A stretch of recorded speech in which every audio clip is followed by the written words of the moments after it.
যারা আপনারা কুরবানি করছেন, আল্লাহ তাআলা আপনাদের সকলের কুরবানিকে কবুল করে নেন। ঈদের নামাজের পরে সবচাইতে আল্লাহ তাআলার কাছে প্রিয় ইবাদত হচ্ছে প্রাণীর রক্ত প্রবাহিত করে দেওয়া।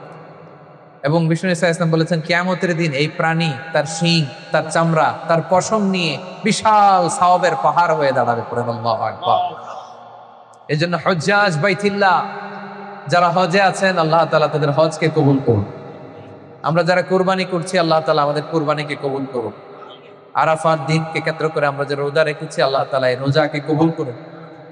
এবং 9 জিলহজ অর্থাৎ গতকাল ফজর থেকে শুরু করে 13 জিলহজ আসর পর্যন্ত আমরা যে তাকবীর পাঠ করেছি, এই তাকবীর গুলোকে আল্লাহ তাআলা কবুল করুন। গোটা বিশ্বে আল্লাহ তাআলা মুসলিমদের জন্য শান্তির ফয়সালা করুন। গোটা বিশ্বের সবচাইতে বড় গ্যাদারিং এটা, the biggest gathering in the world. পৃথিবীতে হজের চাইতে বড় কোনো গ্যাদারিং আর হয় না। 25 লক্ষ হাজি তারা সেখানে আল্লাহর বড়ত্বের ঘোষণা দেয়। এই জন্য বিষ্ণু ইসলাম বলেছেন, যাইয়িনু আ'য়াদাকুম বিত-তাকবীর, তোমরা তাকবীর দেওয়ার মাধ্যমে ঈদের সৌন্দর্যকে বাড়াও। আমরা এখন তাকবীর বলবো, আমার সাথে সাথে সবাই আওয়াজ করে পড়ুন, আল্লাহু আকবার, আল্লাহু আকবার, আল্লাহু আকবার, লা ইলাহা ইল্লাল্লাহ, আল্লাহু আকবার, আল্লাহু আকবার, ওয়ালিল্লাহিল হামদ, আল্লাহু আকবার, আল্লাহু আকবার, আল্লাহু আকবার, লা ইলাহা ইল্লাল্লাহ, আল্লাহু আকবার, আল্লাহু আকবার, ওয়ালিল্লাহিল হামদ, আল্লাহু আকবার, আল্লাহু আকবার, আল্লাহু আকবার, লা ইলাহা ইল্লাল্লাহ, আল্লাহু আকবার, আল্লাহু আকবার, ওয়ালিল্লাহিল হামদ। বড়ত্ব একটা সত্তার জন্য, তিনি কে? আল্লাহ। এই তাকবীরের মধ্যে দিয়ে এই ঘোষণা পাই দেয়া হয়। সম্মানিত ভাইরা, এই ঈদুল আজহার সাথে সম্পৃক্ত হচ্ছে হাজ এবং কুরবানি।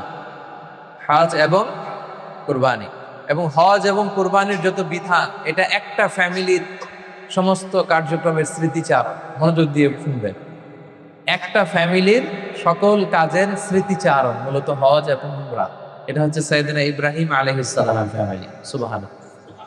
এরকম ফ্যামিলি আমরাও চাই কি চাই না? বলেন, আমাদের ফ্যামিলিও সাইয়েদনা ইব্রাহিম আলাইহিস সালামের ফ্যামিলির মতো হোক, আমরা চাই কি চাই না? কি বরকতময় ফ্যামিলি, সুবহানাল্লাহ। সাইয়েদনা ইব্রাহিম আলাইহিস সালাম স্বামী, স্ত্রী হচ্ছেন হাজার, যাকে আমরা বিবি হাজেরা বলি বাংলায়। আমরা কি বলি? বিবি হাজেরা। আর ওনাদের সন্তান হচ্ছে সাইয়েদনা ইসমাঈল আলাইহিস সালাম। 3 জনের ফ্যামিলি। কয়জনের? ওনাদের পা জমিনের যেখানে লেগেছে সে জায়গাটাই বরকতময় করে দিয়েছে কে? দেখেন, সাইয়েদনা ইব্রাহিম আলাইহিস সালামকে আল্লাহ তাআলা বললেন, হে ইব্রাহিম, ওয়াআদ্দিন ফিন-নাস বিল হজ ইয়াতুকা রিজালা ওয়া আলা কুল্লি দামিনি ইয়াতিনা মিন কুল্লি ফাজ্জিন আমিক। হে ইব্রাহিম, তুমি কাবা ঘর নির্মাণ করো, তারপরে আজান দাও। সাইয়েদনা ইব্রাহিম আলাইহিস সালাম এবং সাইয়েদনা ইসমাঈল আলাইহিস সালাম বাপ বেটা মিলে তারা কি করলেন? কাবা ঘর নির্মাণ করলেন। আর কেউ নাই ওখানে, বাবা আর ছেলে। সাইয়েদনা ইসমাঈল আলাইহিস সালাম পাথর এনে দেয়, সাইয়েদনা ইব্রাহিম আলাইহিস সালাম পাথর দিয়ে আল্লাহর ঘর নির্মাণ করলেন। পড়েন সুবহানাল্লাহ। এরপর আল্লাহ তাআলা বললেন, তাহিরা বাইতিয়া লিত-তাইফিনা ওয়াল আকিফিনা ওয়াল রুকআইস সুজুদ। ইব্রাহিম ইসমাঈল, আমার বান্দাদের জন্য কাবা আমিনা ঝাড়ু দাও। সাইয়েদনা ইব্রাহিম আলাইহিস সালাম কাবা ঘর ঝাড়ু দিলেন। আপনারা মসজিদ ঝাড়ু দিবেন, মসজিদ পরিষ্কার করবেন, এতে অন্তর পরিচ্ছন্ন হয়। এই যে আপনাদের এখানে সূরাও আছে না? সূরার নাম কি? হ্যাঁ, এই যে আল আকসা মসজিদের সাথে আপনারা সবসময় নিজেদেরকে সম্পৃক্ত রাখবেন, মসজিদ পরিষ্কার পরিচ্ছন্ন রাখবেন। এটা সাইয়েদনা ইব্রাহিম আলাইহিস সালামের সুন্নাত। সুবহানাল্লাহ পড়েন। হ্যাঁ, মসজিদেরি ঝাড়ু বারদার ও কামারে হাত শোনো আমার মুনাজাত, শোনো শোনো ইয়া এলানি আমারে মুনাজাতে শোনো, আমারে মুনাজাত পড়ে নাবি সাইয়েদনা ইব্রাহিম সাইয়েদনা ইসমাইল নিজ হাতে কাবা ঝাড়ু দিয়েছে, কাবা তৈরি করলেন। আল্লাহ বললেন আযিন, ইব্রাহিম এবার আজান দাও, হজের ঘোষণা দাও। সাইয়েদনা ইব্রাহিম আলাইহিস সালাম বললেন আল্লাহ আজানটা কারে দিল? আজান মানে ঘোষণা। মক্কা তখন ইট ওয়াজ এ ব্যারেন ল্যান্ড, আনকালটিভেটেড ল্যান্ড, কোনো ঘাস নাই, লতা নাই, পাতা নাই, গাছ নাই, ধুধু মরু প্রান্ত, ডানে ভাই কেউ না। তো ইব্রাহিম আলাইহিস সালাম বলেন আল্লাহ আজান মানে ঘোষণা, আমি যে হজের আজান দিব, ঘোষণা দিব, কারে দিব? কেউ তো নাই। আল্লাহ বললেন ইব্রাহিম তুমি হজের আজান দাও, ঘোষণা দাও, এই আজানের শব্দগুলো গোটা বিশ্বের সব মানুষের কর্ণকুহরে আমি আল্লাহ নিজে পৌঁছে দেব। তিনি আজান দিলেন, ঘোষণা দিলেন, গোটা বিশ্বের লোকেরা আসো, আল্লাহ তাআলা ঘর বানিয়েছেন, হজ করতে আসো। ইব্রাহিম আলাইহিস সালামের এই আজানের শব্দ গোটা বিশ্বে আল্লাহ পৌঁছে দিল। আমরা তখন পৃথিবীতে ছিলাম, কথা বলেন না, আমরা কই ছিলাম? আমরা রুহের জগতে ছিলাম। তো এই রুহের জগতে আমরা রূহ অবস্থায় ছিলাম, এই প্রত্যেক রুহের কাছে আল্লাহ তাআলা এই হজের আওয়াজ পৌঁছে দিয়েছে। এবং সে আওয়াজ শুনে যারা লাব্বাইক বলেছিল, লাব্বাইক হাজিরা কি পড়ে? লাব্বাইক আল্লাহুম্মা লাব্বাইক, লাব্বাইক লা শারীকা লাক লাব্বাইক, ইন্নাল হামদা ওয়ান নি'মাতা লাকা ওয়াল মুলক লা শারীকা লাক। পড়েন লাব্বাইক আল্লাহুম্মা লাব্বাইক, লাব্বাইক লা শারীকা লাক লাব্বাইক, ইন্নাল হামদা ওয়ান নি'মাতা লাকা ওয়াল মুলক লা শারীকা লাক। হাজিরা লাব্বাইক পড়ে। তো রুহের জগতে যখন এই আজান আমাদের কানে এসেছিল, আমরা যারা লাব্বাইক বলতে পেরেছি তাদের নসিবে হজও আছে, উমরাও আছে। সুবহানাল্লাহ। সাইয়েদনা ইব্রাহিম আলাইহিস সালাম আজান দিলেন এবং তিনি যখন কাবা বানাচ্ছিলেন একটা পাথরের উপর দাঁড়িয়ে এই কাবা তিনি নির্মাণ করেছেন। এই পাথরটাকে বলা হয় মাকামে ইব্রাহিম। কি বলে? মাকামে ইব্রাহিম। আল্লাহ বলেন ওয়াত্তাখিযু মিন মাকামি ইব্রাহিম মুসাল্লা, তোমরা ইব্রাহিমের দাঁড়ানোর জায়গাকে নামাজের জায়গা বানিয়ে নাও। সুবহানাল্লাহ। এই যে তাওয়াফ করা হয় কাবা ঘরকে, কাবা ঘর দেখছেন না আপনারা? হ্যাঁ, আল্লাহ তাআলা আমাদের সবাইকে নসিব করুক, পড়েন আমিন। আমরা যেন এই কাবার চারদিকে লাব্বাইক বলতে বলতে তাওয়াফ করতে পারি। আল্লাহ তুমি তৌফিক দান করো, পড়েন আমিন। তো এই চারদিকে যখন আপনি তাওয়াফ করবেন, তাওয়াফ করতে করতে মাতাফের একটা জায়গায় ছোট্ট একটা মিনারার মতো আছে, গ্লাস ফিটিং করা, সোনালি স্টিল দিয়ে ডিজাইন করা। ওইটার গ্লাসের সামনে দেখলেই, কাছে গেলেই দেখা যায় একটা পাথরের উপরে দুইটা ফুটপ্রিন্ট, পায়ের ছাপ। কোন নবীর? ইব্রাহিম আলাইহিস সালাম। সুবহানাল্লাহ বলবেন না? এখনো সেই ফুটপ্রিন্ট আছে, আপনারা তাওয়াফ করতে গেলে দেখবেন। তা আল্লাহ বলে ওয়াত্তাখিযু মিন মাকামি ইব্রাহিম মুসাল্লা, তোমরা ইব্রাহিমের দাঁড়ানোর জায়গাকে নামাজের জায়গা বানাও। এই জন্য তাওয়াফের পরেই ওই জায়গায় 2 রাকাত নামাজ পড়তে হয়। তাওয়াফ শেষ, ওখানে 2 রাকাত নামাজ পড়তে হয়, মাকামে ইব্রাহিম। আমি শুরুতে আপনাদেরকে বলেছিলাম প্রিয় ভাইরা, এটা এমন পরিবার যে পরিবারের লোকদের পা যেখানে লেগেছে ওইটাই বরকতময় হয়ে গেছে। সাইয়েদনা ইব্রাহিম আলাইহিস সালাম ওনার পা লেগেছে এখানে, এটা হয়ে গেছে মাকামে ইব্রাহিম। এটা হয়ে গেছে কি? মাকামে ইব্রাহিম। এবার দেখি ওনার স্ত্রী হাজা, বিবি হাজরার পা কোথায় লাগছে? আল্লাহু আকবার। সাইয়েদনা ইব্রাহিম আলাইহিস সালামের শেষ কালে আল্লাহ তাআলা ওনাকে একটা সন্তান দিলেন, ইসমাঈল আলাইহিস সালাম। শেষ বয়সে সন্তান দিলেন।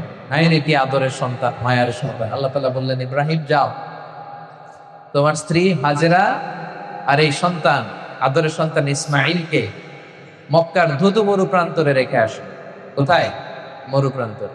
আল্লাহ বলতে দেরি, ইব্রাহিম আলাইহিস সালামের মুখ দিয়ে দ্বিতীয় কোনো কথা নাই। এই ফ্যামিলিটা এমন, আল্লাহর আদেশ আসা মাত্রই এটা ইমপ্লিমেন্ট, বাস্তবায়ন।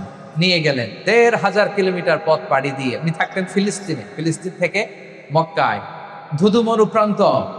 আজকের মক্কার মতো এত ওভার পপুলেটেড সিটি নয়, কেউ নাই ওখানে।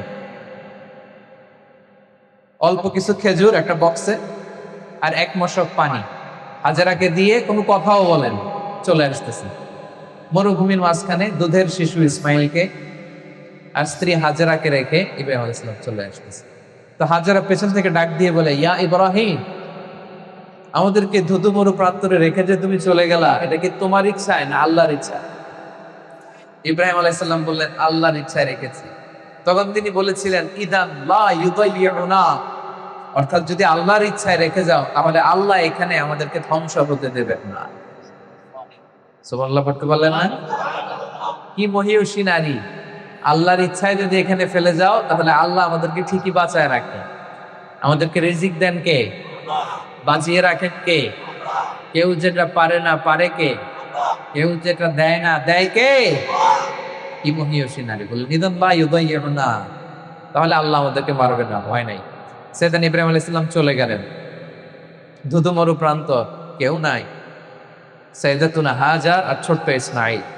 অল্প কয়েকদিন এই পানি, মস্তকের পানি থেকে পানি খেয়ে, খেজুর খেয়ে ওনারা বেঁচে রইলেন। পানিও শেষ, খেজুরও শেষ। এখন সাইয়েদাতুনা হাজার, উনি কিছু খেতেও পারে না, ওনার স্তনে দুধও আসে না। আর ছোট্ট ইসমাঈল হচ্ছে দুধের বাচ্চা, দুধ না খেলে ছোট্ট বাচ্চা বাঁচবেও না, ঠিক কিনা? কারো কাছে যে খাবার চাবে তারও সুযোগ নেই, ডানে বায়ে সামনে পেছনে কেউ, কোথাও কেউ নাই। এবার ওনার স্তনে দুধও নাই, ছোট্ট বাচ্চা ইসমাঈল আলাইহিস সালাম ছটফট করে ক্ষুধার যন্ত্রণায়, খাওয়ার মতো কিছু নাই, হাত পা ছোটাছুটি করতেছে, কান্না করতেছে। এখন দুধের বাচ্চা ক্ষুধার কষ্টে চিৎকার করে কাঁদে, দুগ্ধপুষ্ট কোনো মা এই দৃশ্য দেখে কি সহ্য করতে পারে? বলেন পারে? উনি পানির সন্ধানে, খাবারের সন্ধানে সাফা পাহাড়ে উঠলেন, পাশি পাহাড়, জাবালে আবু কুবাইস, এর উপরে উঠলেন। উঠে সন্ধান করলেন, কাউকে দেখা যায় কিনা, পানির সন্ধান আছে কিনা, মানুষের সন্ধান আছে কিনা, গাছের সন্ধান আছে কিনা। আপনারা জানেন সৌদি আরবে 45 ডিগ্রি 50 ডিগ্রি সেলসিয়াস এই সূর্যের প্রখর সূর্য কিরণ যখন বালুর মধ্যে পড়ে তখন দূর থেকে এক ধরনের ওয়েভ, ঢেউ তৈরি হয়, মনে হয় যে সাগর। আসলে কি সাগর? সাফা পাহাড়ে উঠে দেখলেন ওই যে দূরে বোধহয় সাগরের মতো কি যেন দেখা যায়, পানি থাকতে পারে। উনি পানির সন্ধানে একটা দৌড় দিলেন। দৌড়াতে দৌড়াতে ওখানে আরেক পাহাড়, ওটার নাম মারোয়া। ওই মারোয়া পাহাড় থেকে ওখানে যে দেখলেন না কোনো পানি নেই, কিছু নেই। আবার পেছনে তাকালেন, দেখলেন পিছনেও এরকম ঢেউয়ের মতো দেখা যায়, পানির মতো দেখা যায়। আসলে পানি না, মরিচিকা। আসলে কি পানি মনে করে উনি আবার একটা দৌড় দিলেন। এভাবে 7 বার দৌড় দিলেন। কয়বার? আল্লাহু আকবার। এই দৌড়াদৌড়ির দৃশ্যটা আরশের উপর থেকে আল্লাহর দেখতে এত ভালো লেগেছে, কিয়ামত পর্যন্ত এই দুই পাহাড়ের মাঝখানে, সাফা আর মারওয়ার মাঝখানে দৌড়াদৌড়ি করা প্রত্যেক হাজির জন্য আল্লাহ ওয়াজিব করে দিয়েছে। দেখছেন, আমি শুনতে বলছি না, এই ফ্যামিলি মেম্বারের পা যেখানে লাগছে, ইব্রাহিম আলাইহিস সালামের পা লাগছিলেন যেই পাথরে, এই পাথরের নাম হয়ে গেছে কি? মাকাম ইব্রাহিম। আর এই নারী সাইয়েদাতুনা হাজারের পা যেখানে লাগছে, মানে দৌড়াদৌড়ি করছে যেই জায়গাটার মধ্যে, যেই লোকেশনে, যেই এরিয়াতে দৌড়াদৌড়ি করছে, হাজিরা এখন ওই জায়গাতে দৌড়াদৌড়ি করে। সুবহানাল্লাহ। তাদের কার্যক্রম, তাদের অ্যাক্টিভিটিস, তাদের স্যাক্রিফাইস, তাদের আত্মত্যাগ আল্লাহ তাআলার কাছে এতটাই ভালো লেগেছে। একজন নারী দৌড়াদৌড়ি করেছে, এটা দেখতে আল্লাহর এত ভালো লেগেছে, কিয়ামত পর্যন্ত সব মুসলমানেরা যেন ওইখানে দৌড়ায় হজে এসে, আল্লাহ ওয়াজিব করে দিলেন। তাহলে ইব্রাহিমের পা যেখানে লেগেছে সেটা জানলাম, হাজেরার পা যেখানে লাগছে এটাও জানলাম। এবার ছোট্ট দুধের বাচ্চা ইসমাইলের পা দিয়ে কি হয়েছে সেটা শুনুন। সাফা থেকে মারোয়া, মারোয়া থেকে সাফায় সাইয়েদাতুনা হাজার দৌড়ালেন, কিন্তু পানি পাচ্ছেন না। হায় রে, আমার দুধের সন্তান ইসমাইল তো মরে যাবে।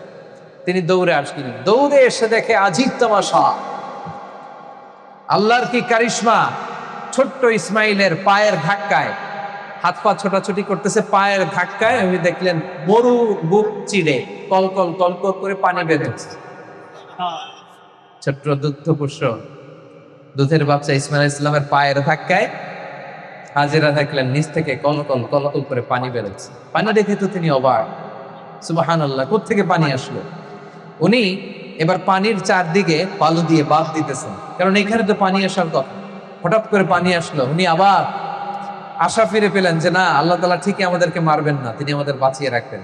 তো পানি যে বের হচ্ছে, পানি যাতে বালুর সাথে মিশে শেষ হয়ে না যায়, তিনি বালু দিয়ে চারদিকে বাঁধ দিতেছেন। বাঁধ, ওনারা কিন্তু আরবি ভাষায় কথা বলতেন না, ওনারা সুরিয়ানি ভাষায় কথা বলতেন। আওয়াজ করে বলেন কোন ভাষায়? সুরিয়ানি ভাষায়।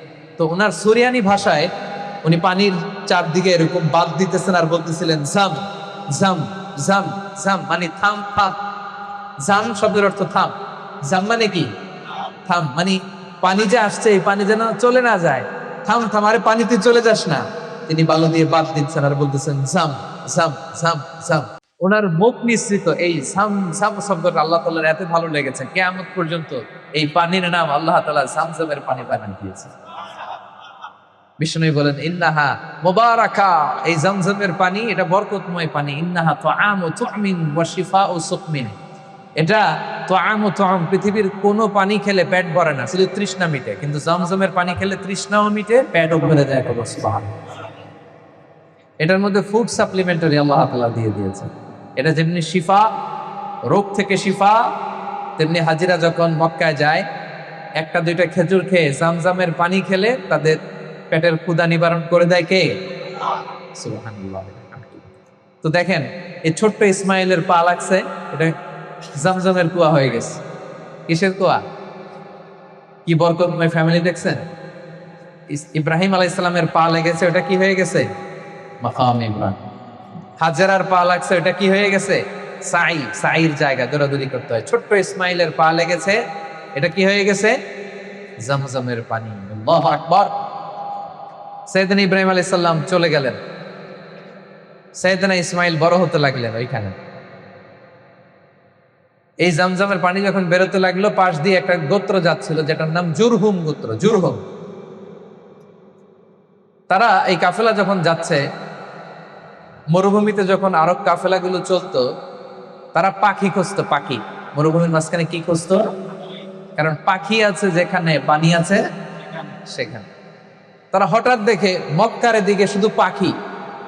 তারা অবাক, কাফেলার সবাই বলে মক্কার এই এরিয়ায় তো কখনো পাখি দেখি না, কারণ এখানে তো পানিই নাই। জেনারেশন টু জেনারেশন আমাদের পূর্ব বাপদাদাদের কাছে শুনেছি মক্কার এখানে কোনো পানি নেই। ঘটনা কি? পাখি আসলো কোত্থেকে এখানে পাখি দেখা যায়? হঠাৎ তারা গেল, যে দেখে আল্লাহু আকবার, এখানে পানির উৎস চলে এসেছে, কুয়া, জামজামের কুয়া। আর এখানে একজন মা আর ছোট্ট একটা সন্তান। তো তাদের মধ্যে, তারা তো ছিল আরবি ভাষাভাষীর লোক, তাদের মধ্য থেকে একজন দোভাষী যে সুরিয়ানি ভাষায় কথা বলতে পারে, হাজেরার কাছে যেয়ে বলল, আমরা এই কুয়া থেকে পানি পান করতে চাই, যদি আপনি অনুমতি দেন। আম্মাজান হাজেরা বললেন ঠিক আছে, আসেন, কুয়ার পানি পান করেন, তবে এটার মালিকানা থাকবে আমার। The ownership should be mine. সুবহানাল্লাহ। কি নারী দেখছেন, কি বুদ্ধিমতী। বলতেছে আসেন, পুরো কাফেলা এসে পানি খান, সমস্যা নাই, কিন্তু এই কুয়ার মালিকানা থাকবে কার হাতে? আমার হাতে। এই জোরহুম গোত্র এখানে থাকতে আরম্ভ করলো। এই জোরহুম গোত্র থেকে সাইয়েদনা ইসমাঈল আলাইহিস সালাম আরবি ভাষা শিখেছে। সুবহানাল্লাহ। জোরহুম গোত্র থাকতে আরম্ভ করলেন, এখানে একটা জনবসতি তৈরি হলো, সিভিলাইজেশন তৈরি হলো, সভ্যতা তৈরি হলো, সভ্যতার বিনির্মাণ শুরু। আল্লাহু আকবার। লোকজন থাকতে আরম্ভ করলো, এই জামজামের কূপকে কেন্দ্র করে সেখানে সিভিলাইজেশন গড়ে উঠলো। ছোট্ট দুধের শিশু ইসমাঈল জোরহুম গোত্রের ছোট্ট ছেলে মেয়েদের সাথে খেলাধুলা করে, আস্তে আস্তে আরবি শিখতে শিখতে বড় হতে লাগলো। ছোট্ট বাচ্চা, হাঁটতে পারে, দৌড়াতে পারে। এরকম যখন বয়স, আল্লাহ তাআলার আদেশে সাইয়েদনা ইব্রাহিম আলাইহিস সালাম আবার সে ফিলিস্তিন থেকে মক্কায় আসলেন। এসে অনেক দিন পরে স্ত্রীর সাথে দেখা, ছোট্ট শিশু ইসমাঈলের সাথে দেখা। ভালোবাসায় টইটুম্বু, ভালোবাসা রাখার আর জায়গা নাই। ছেলেকে এত মায়া লাগে। আপনার ছোট্ট ছেলে যখন 10-12 বছর বয়স, মায়া লাগে না? আদর লাগে না অনেক? তো আল্লাহ তাআলা এবার পরীক্ষা করতে চাইলেন সাইয়েদনা ইব্রাহিমকে, দেখি যে তোমার হৃদয়ের ভেতরে, তোমার কলিজার টুকরা ইসমাঈলের ভালোবাসা বেশি নাকি আমি আল্লাহর ভালোবাসা বেশি? সুবহানাল্লাহ। এবার আল্লাহ তাআলা আদেশ করলেন, ইব্রাহিম, তোমার হৃদয়ে সবচাইতে প্রিয় যে জিনিসটা, সেটাকে তুমি আমার রাহে কুরবানি দাও। সাইয়েদনা ইব্রাহিম দেখলেন আমার হৃদয়ে ইসমাঈলের চেয়ে তো প্রিয় কিছু নাই। যে আয়াত দিয়ে শুরু করেছিলাম ক্যাপনের ভাইরা, ফালাম্মা বালাগা মাআহু সাইয়া ক্বালা ইয়া বুনাইয়া ইন্নী আরা ফিল মানামি আন্নী আযবাহুক। সাইয়েদনা ইব্রাহিম আলাইহিস সালাম এবার ছোট্ট ছেলে ইসমাঈলের সাথে কনসালটেশন করছেন, পরামর্শ।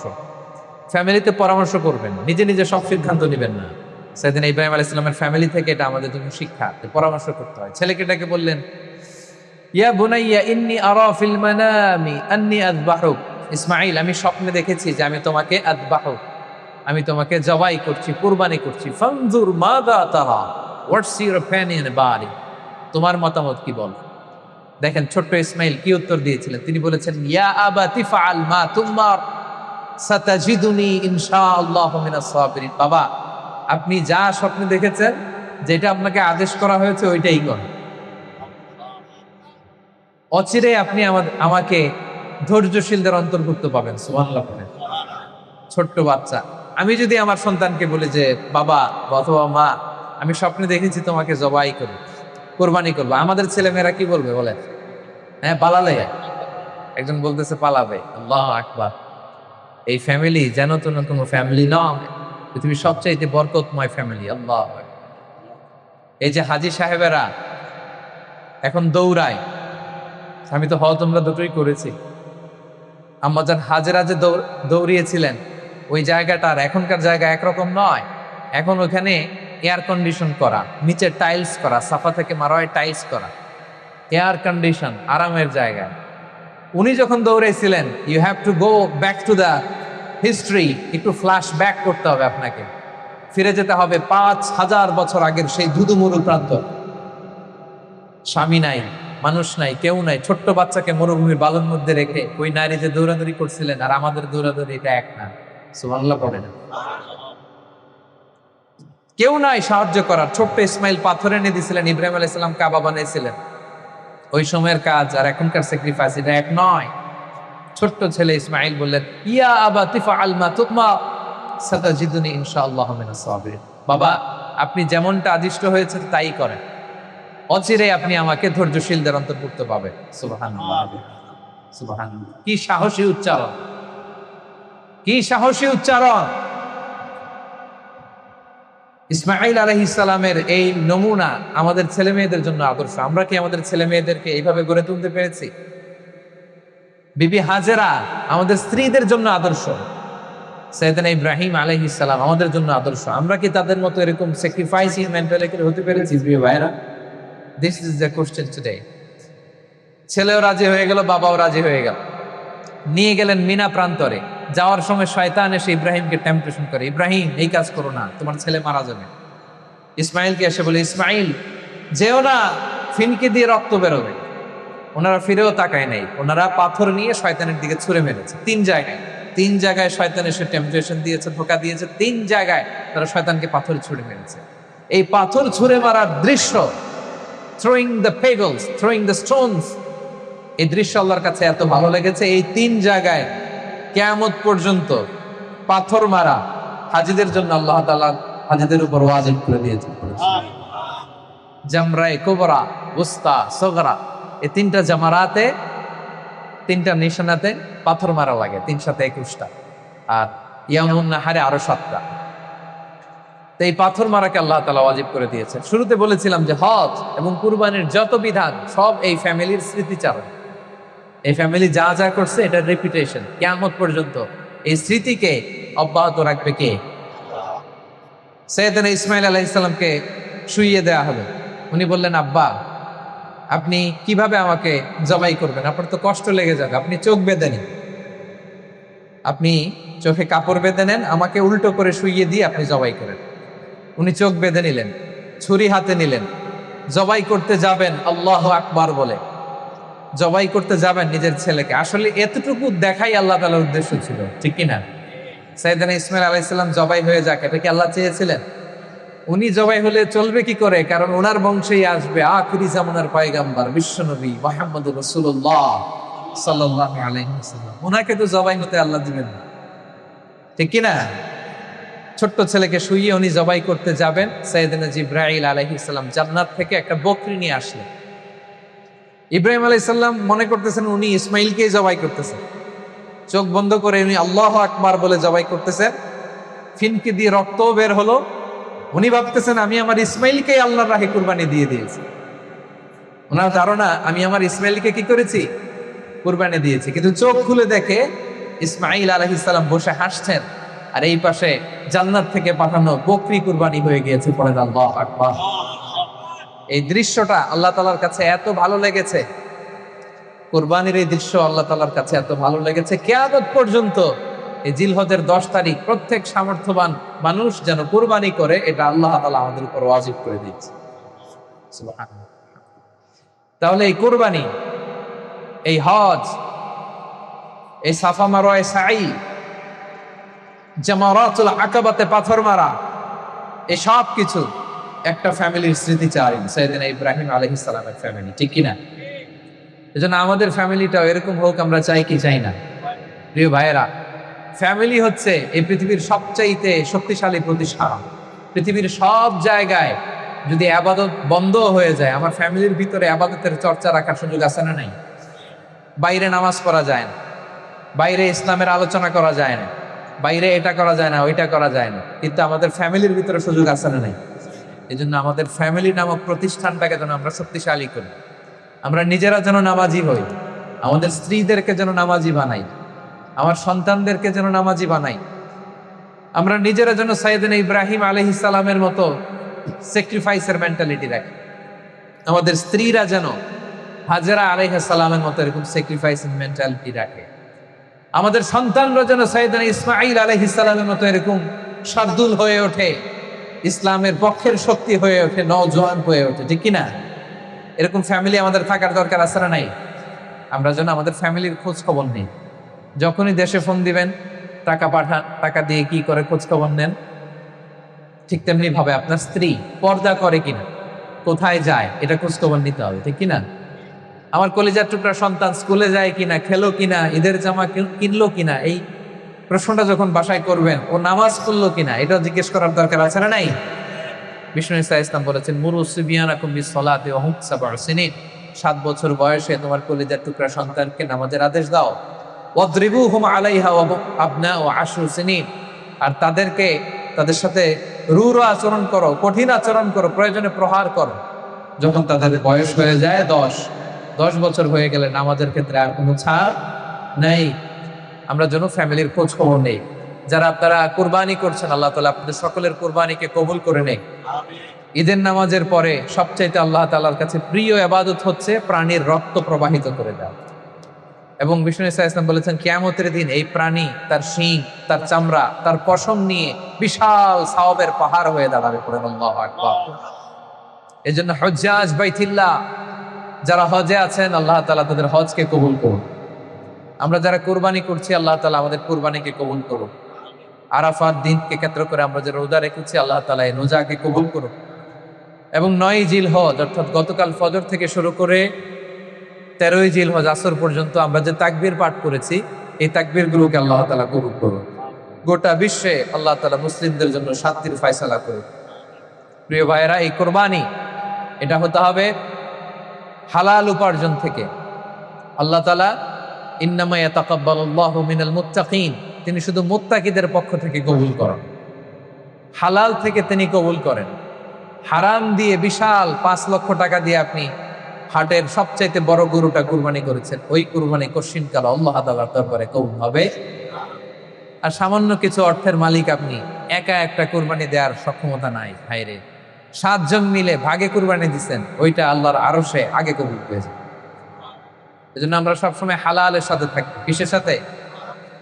হালালের সাথে। হারামের সাথে আমাদের কোনো সম্পর্ক নাই।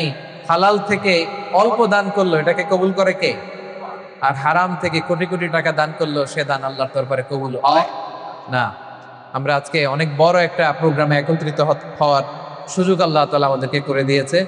আপনাদের প্রত্যেকের কাছে আমার বিনীত অনুরোধ, আমরা প্রবাস জীবনে আমরা যেন মিলেমিশে একসাথে থাকি, আমরা যেন ভ্রাতৃত্বের বন্ধনে অটুট থাকি। এই যে আপনাদের সূরাও, এই সূরাওকে কেন্দ্র করে আপনারা হাতে হাত রেখে কাঁধে কাঁধ মিলিয়ে সব ভালো কাজগুলো একসাথে আঞ্জাম দিবেন। ওয়া তাআওয়ানু আলাল বিররি ওয়াত তাকওয়া ওয়া লা তাআওয়ানু আলাল ইসমি ওয়াল উদওয়ান। তোমরা ভালো কাজে একে অপরকে সহযোগিতা করো, পাপের কাজে কেউ কাউকে সহযোগিতা করবে না। ভালো কাজ হলে ওখানে আমরা যাব, ক্যাপঙের ভাইরা কি বলে, ওখানে আমরা অর্থ ব্যয় করব, ওখানে আমরা শ্রম দিয়ে সহযোগিতা করব। রাজি আছেন তো? আপনারা সবসময় ঐক্যবদ্ধ সংঘবদ্ধ জীবন যাপন করতে রাজি আছেন তো? আলহামদুলিল্লাহ। পরিষ্কার পরিচ্ছন্নতা ঈমানের অঙ্গ, আমরা যেন পরিষ্কার পরিচ্ছন্ন থাকি। আমরা প্রায় যেখানে থাকি ওই জায়গাটা গুছিয়ে রাখি না। হ্যাঁ, আমরা প্রায় পানি খেয়ে বোতল এখানে সেখানে ফেলে দেই, মিনুম খেয়ে মিনুমের প্যাকেটটা কি করি, ছুঁড়ে মারি। এটা যেন আমরা না করি। বিভিন্ন জায়গায় ডাস্টবিন দেখবেন, ওই ডাস্টবিনে যেয়ে ফেলবেন। প্লাস্টিক ব্যবহার করার পরে কোথায় ফেলবেন? ডাস্টবিনে ফেলবেন। স্মার্টলি দেশের বাইরে চলাফেরা করার চেষ্টা করবেন। বাঙালি দেখে বলে যেন গালি না দেয়, কি বলেন? হ্যাঁ, আর আপনি হচ্ছেন রেমিটেন্স ফাইটার। আপনার পাঠানো রেমিটেন্স আমাদের বাংলাদেশের অর্থনীতি সচল থাকে। বুক টান টান করে হাঁটবেন, হ্যাঁ, আর বস্তা ভরে টাকা নিয়ে দেশে যাবেন। কি বলেন, পারা যাবে তো ইনশাআল্লাহ? বলেন। আর এখানকার যে রুলস এন্ড রেগুলেশন আছে, মালয়েশিয়ার rules and regulation of Malaysia, এটা মেনে চলবেন। দেশের বাইরে আমাদের একটাই পরিচয়, আমরা প্রবাসী বাংলাদেশি মুসলমান। এখানে বিএনপি নাই, আওয়ামী লীগ নাই, জামাত ইসলাম নাই, জাতীয় পার্টি নাই, কোনো দল নিয়ে মারামারি নেই, ঠিক কিনা? এখানে আমরা প্রবাসী বাংলাদেশি মুসলমান। রাজি আছেন তো সবাই? ইনশাআল্লাহ। সম্মানিত ভাইয়েরা, ঈদের সালাত আমাদের একেবারেই কাছে চলে এসেছে। এই ঈদুল আজহার শিক্ষা হচ্ছে আমাদের সব কিছু হবে আল্লাহ তাআলার জন্য। সাইয়েদনা ইব্রাহিম আলাইহিস সালাম, সাইয়েদাতুনা হাজার, সাইয়েদনা ইসমাঈল আলাইহিস সালাম, ওনারা ওনাদের সব কাজ যেমনি আল্লাহ তাআলার জন্য করেছেন, ঈদুল আজহার প্রকৃত শিক্ষাই এটা। কুল ইন্না সলাতি ওয়া নুসুকি ওয়া মাহইয়ায়া ওয়া মামাতি লিল্লাহি রাব্বিল আলামিন। আল্লাহ বলেন, বলো তোমার সালাত, তোমার কুরবানি, তোমার জীবন, তোমার মরণ, আমাদের সবকিছুই এক মহান সত্তার জন্য। আওয়াজ করে বলুন তো, তিনি কে? সবকিছু করবো আমরা আল্লাহ তাআলার খুশির জন্য। সম্মানিত ভাইয়েরা, আর মাত্র 3 মিনিট বাকি আছে। আমি এখনই ঈদুল আজহার নামাজের পদ্ধতি আপনাদেরকে জানিয়ে দিচ্ছি। যেহেতু বছর ঘুরে মাত্র 2টি ঈদ, ঈদুল ফিতর আর ঈদুল আজহা, অনেক সময় নামাজগুলোতে আমাদের প্যাচ লেগে যায়, ঠিক কিনা? খুব সহজ, আমরা ঈদুল আজহার সালাতে অতিরিক্ত 6টা তাকবীর দিব। আপনারা একটু মনোযোগ দিয়ে শুনলে নামাজ আর ভুল হবে না ইনশাআল্লাহ। আপনাদের যে প্যাচ লেগে যায় এটা ছুটে যাবে, কনফিউশন আর থাকবে না ইনশাআল্লাহ বিইজনিল্লাহ। ঈদের সালাত 2 রাকাত। কয় রাকাত? 2 রাকাত। ঈদের সালাত পড়া ওয়াজিব। এই নামাজে কোনো আজানও নাই, কোনো একামতও নেই। আমরা ডিরেক্টলি দাঁড়িয়েই কাতার সোজা করে নামাজ শুরু করে দেবো ইনশাআল্লাহ পাওয়া। অতিরিক্ত 6টা তাকবীর দিতে হয়। কয়টা? প্রথমে আমরা তাকবীরে তাহরিমে বেদে নামাজ শুরু করব, এরপরে সানা পড়ব, সানা পড়ার পরে অতিরিক্ত 3টা তাকবীর পড়ব। হানাফি মাযহাবের সিস্টেমে আমরা পড়ব। মালয়েশিয়াতে দেখবেন যে অতিরিক্ত 12টা দেয়, 13টা দেয়, আমরা 6টা দিই। সানা পড়ার পরে আমরা অতিরিক্ত 3টা তাকবীর দিব। আল্লাহু আকবার, আল্লাহু আকবার, আল্লাহু আকবার। প্রত্যেক তাকবীর দিয়ে হাত ছেড়ে দিব, শেষ তাকবীরে হাত বেঁধে দেব। এরপরে আমরা সূরা ফাতিহা পড়ব, সূরা ফাতিহার সাথে একটা সূরা মিলাব। এরপরে রুকুতে যাব, সেজদায় যাব। প্রথম রাকাত শেষ, দ্বিতীয় রাকাতের জন্য দাঁড়ালাম। দাঁড়িয়ে সূরা ফাতিহা পড়ব, ফাতিহার সাথে আরেকটা সূরা মেলাব। এরপরে রুকুতে যাওয়ার আগে অতিরিক্ত 3টা তাকবীর দিব। আল্লাহু আকবার, আল্লাহু আকবার, আল্লাহু আকবার। 3টা তাকবীর দেওয়া শেষ, আল্লাহু আকবার বলে রুকুতে চলে যাব। রুকু, সেজদা, নামাজ শেষ। ক্লিয়ার হয়েছে না সবার কাছে? খুব সহজ। আবারও আমি বলি, ঈদের সালাত 2 রাকাত, অতিরিক্ত 6টা তাকবীর দিতে হয়। প্রথম রাকাতে তাকবীরে তাহরিমে বাঁধার পরে আল্লাহু আকবার বলার পরে আমরা সানা পড়ব। সানার পরে আমরা 3টা অতিরিক্ত তাকবীর দিব। আল্লাহু আকবার, আল্লাহু আকবার, আল্লাহু আকবার। এরপর আমরা সূরা ফাতিহা আর একটা সূরা পড়ে রুকু, সেজদা দিয়ে প্রথম রাকাত শেষ। দ্বিতীয় রাকাতে দাঁড়িয়ে আমরা প্রথমেই সূরা ফাতিহা পড়ে ফেলবো, সাথে আরেকটা সূরা পড়ে ফেলবো। এরপর রুকুতে যাওয়ার আগে দ্বিতীয় রাকাতে কয়টা অতিরিক্ত তাকবীর দিব? 3টা তাকবীর দিয়ে রুকুতে যাব, সেজদায় যাব, নামাজ শেষ। নামাজের পরে আমরা 2টা খুতবা দিব। এরপরে আমরা সবাই সম্মিলিত দোয়া করার মধ্য দিয়ে আজকের ঈদুল আজহার জামাত শেষ করবো ইনশাআল্লাহ বিইজনিল্লাহ। আল্লাহ তাআলা আমাদের সবাইকে কথাগুলো বুঝার ও আমল করার তৌফিক দান করুন। হাদা মা ইনদি ওয়াল ইলমু ইনদাল্লাহ আলাইহি তাওয়াক্কালতু ওয়া ইলাইহি উনীব। ওয়াসসালামু আলাইকুম ওয়া রাহমাতুল্লাহি তাআলা ওয়া বারাকাতুহু।